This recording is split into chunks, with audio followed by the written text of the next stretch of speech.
मौसी बड़ी मुसीबत। निशा के ससुराल में वो, उसकी सास और प्रेम सब खुशी खुशी मिलकर रहते हैं। अरे बहू, क्या कर रही है? जरा मेरे पास तो आ। हाँ मम्मी, कोई काम है? अरे नहीं, पर तू जरूर पूरा समय काम करती रहती है। आज हम दोनों सास बहू बैठकर गप्पे मारते हैं। मम्मी, गप्पे तो मार लूं, पर उनसे पेट नहीं भरेगा ना। उसके लिए तो खाना चाहिए होगा, जो अभी बनाना बाकी है। तभी प्रेम भी ऑफिस से घर वापस आ जाता है। अरे फिर क्या हुआ? एक दिन रेस्टोरेंट से मंगा लेते हैं। ऐसे कैसे मंगा लेंगे? मैंने सारी तैयारी कर ली है, बस सब्जी छोंकना बाकी है। ऐसा कहकर निशा रसोई में चली जाती है। अरे पिछले जन्म में मैंने जरूर कोई बहुत अच्छा काम किया होगा, तभी इस जन्म में इतना अच्छा बेटा और उससे भी अच्छी बहू मिली है। नहीं तो आजकल की बहुएं सास को घर से बाहर निकाल खड़ा कर देती है। अच्छा, तो तुम्हें बाहर निकलना है माँ? तो क्यों नहीं सबके साथ कहीं छुट्टियां मनाने चले? इस पर रसोई में खड़ी सारी बातें सुनती निशा बाहर निकल आती है। कल ही चले क्या? पूरा परिवार घूमने का प्लान बना डिनर करके सो जाता है और अगली सुबह जल्दी उठकर ट्रिप की तैयारियां कर जैसे ही घर से बाहर निकलने वाले होते हैं कि तभी सास की बहन मंजू मौसी एक बड़ा बैग साथ लिए घर में आ जाती है, जिन्हें वहां देख सब हैरान रह जाते हैं। अरे मंजू, तुम अचानक यहाँ कैसे?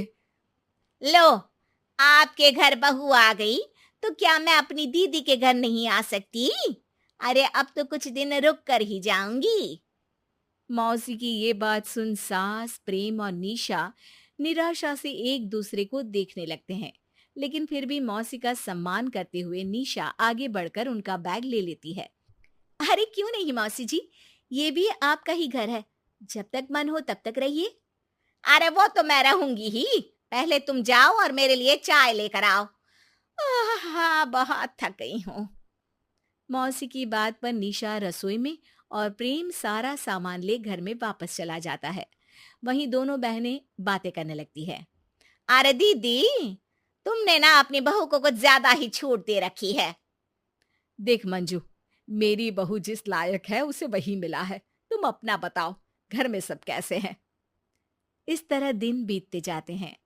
मौसी पूरा दिन निशा से कोई ना कोई काम कराते हुए साथ साथ उसमें नुक्स भी निकालती रहती है। निशा रात का खाना बना रही होती है कि मौसी वहां आ जाती है। अरे निशा बहू, दोपहर के खाने में तो कुछ स्वाद नहीं था और बर्तन भी अच्छे से साफ नहीं थे, तो अभी खाना चख कर परोसना और उससे पहले सारे बर्तन एक बार दोबारा साफ कर लेना। निशा मौसी का कहा हर काम चुपचाप करती रहती है, जो दिन पर दिन बढ़ता ही रहता है। अरे निशा बहू, ये क्या है? घर में इतना कचरा क्यों है? ठीक से सफाई करनी नहीं आती क्या? अ, साफ ही तो है मौसी। अरे बोला ना गंदा है, दोबारा सफाई कर। निशा दोबारा पूरे घर की सफाई करने लगती है। इस बीच वो खाना भी बनाती है और मौसी जी की फरमाइशों को भी पूरा करती है। इसी तरह कुछ समय बीत जाता है। एक दिन निशा की तबीयत खराब हो जाती है, जिसे देख सास और प्रेम उसके पास आते हैं। ये सब मौसी जी की वजह से हुआ है। उनके दिन रात ना खत्म होने वाले हुक्म मेरी बीवी को खत्म कर देंगे।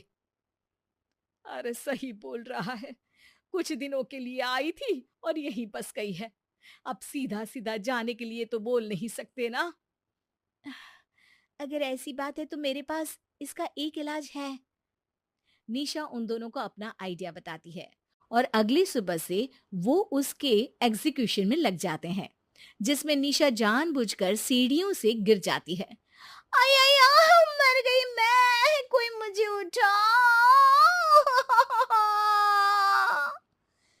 निशा की आवाज सुनकर पूरा परिवार वहां आ जाता है। हाय राम, ये क्या हो गया? प्रेम, बहू को कमरे में लेकर चल। प्रेम निशा को गोद में उठाकर कमरे में ले जाता है। अरे पर तुम गिरी कैसे?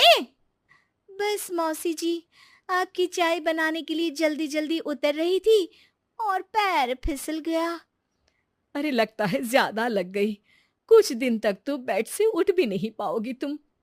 अरे कोई बात नहीं माँ, एक दो दिन की तो बात है, तब तक मौसी जी काम में आपकी मदद कर देंगी, है ना? सही है। क्यों मंजू, रात का खाना तो बना लोगी ना? परिवार की बातें सुन कोई रास्ता ना होते हुए मौसी हाँ बोल देती है, जिसके बाद सब मिलकर घर का हर मुमकिन काम मौसी से ही कराने लगते हैं। एक सुबह माँ, अभी डॉक्टर से बात हुई। उन्होंने निशा को 1 महीने बेड रेस्ट के लिए बोला है। ज़रा उसके लिए नाश्ता ले आओ और मुझे भी दे दो ना। अरे मौसी को बोल, सबके लिए नाश्ता बना देगी वो। अपनी बहन और प्रेम की बातें सुन मौसी तुरंत अपने कमरे में जा सामान पैक करने लगती है, जिसके पीछे पीछे वो दोनों भी वहां आ जाते हैं। अरे क्या हुआ री मंजू, तू सामान क्यों पैक कर रही है? अब मुझे लगता है कि अब मुझे घर चलना चाहिए। बहुत दिन हो गए, अपना घर भी तो देखना है ना। हाँ। अरे पर मौसी जी, आप तो कुछ समय रहने आई थी, इतनी जल्दी जा रही हो आप? हाँ बेटे, तुम्हारे मौसा जी की तबीयत भी थोड़ी ठीक नहीं। चलती हूँ हाँ मैं। ये कहकर मौसी अपना सामान साथ लेकर जल्दी जल्दी घर से बाहर निकल जाती है। मेरी बहन हुक्म चलाने वाली कामचोर थी, है और रहेगी। तो फिर चली ट्रिप पर? बिल्कुल, अभी के अभी।